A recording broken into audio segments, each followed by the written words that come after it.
Welcome everyone to another edition of Play It Through, another edition at Skate or Die, brought to us by Ultra. Skate or Die is an event-style game very similar to the Epic's Games series, such as Winter or Summer Games. And Skate or Die is a skateboarding game featuring 5 different events, which you can do in a competition mode, or play each of the individual events at your leisure. The game features up to 8 players being able to play at one time, each taking turns by entering your name. So here we go with Skate or Die for the NES.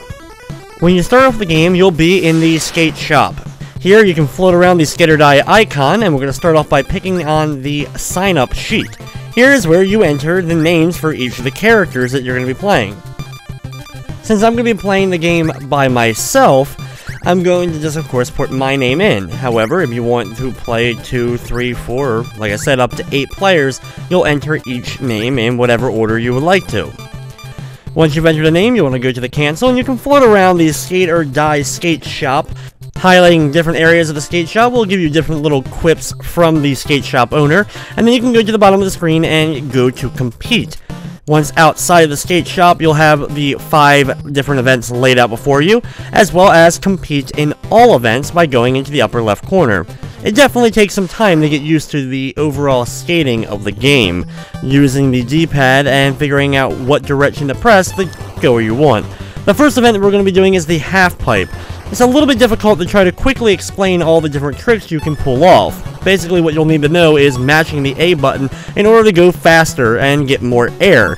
And then you can do flips and turns into the air, making sure that your board is straight when you land. You can stall by holding the direction towards the ramp that you're part on. You can also do foot and hand plants by doing the opposite button, as well as a few other little things, racking up between 400 to 800 points each time. After going back and forth on 10 different passes, you will then safely land, and it will give you a total score, giving you a plus 2,000 for completing your routine. Since I'm not competing against anyone, it really doesn't matter what my end score ends up being, and then we move on to the next event, the high jump. Here, this is where things get really tricky, as you'll have to rotate the D-pad in order to get more and more height.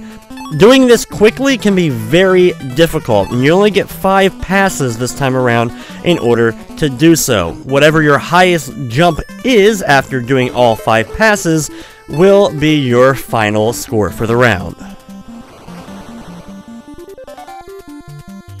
The next event we're going to be going to is the downhill skate. The downhill skate has us going down a small course, and you can pick either regular foot or goofy foot, meaning either right or left foot, and then you can start to move down. Holding down the down button will cause you to move faster.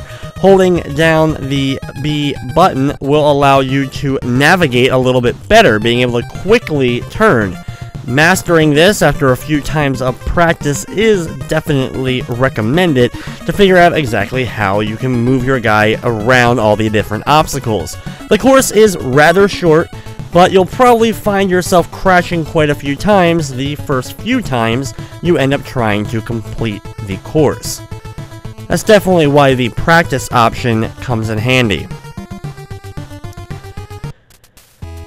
After the downhill, we move on to the jam. Here is a one-on-one skating competition with us against an opponent. Whoever makes it to the end goal first ends up getting a bigger bonus amount of points. You can knock your opponent off his skateboard by running into him. You can also do some kick moves and do some tricks as well by hitting different ramps. The controls are very similar to the downhill race that we just did. You'll be wanting to try to do your best to maneuver around different corners. Hitting left and right quickly, turning the board back and forth, will allow you to pick up speed a lot of times. Running over certain objects like coffee cups that are set up will also net you little bonus points. When you reach the end of the course, you'll get a total amount of points based on how quickly you were able to complete the level.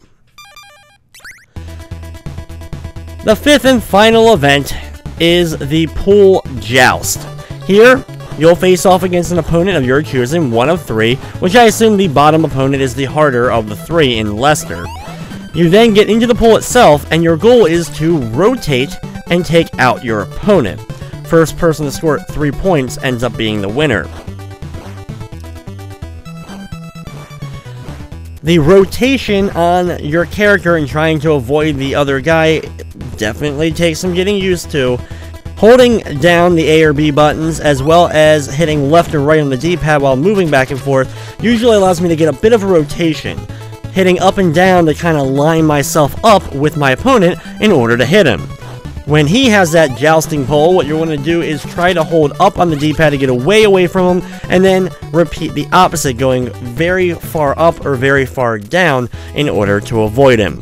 Once we're able to hit him 3 times, that is the end of the competition, and we go back to the skate shop.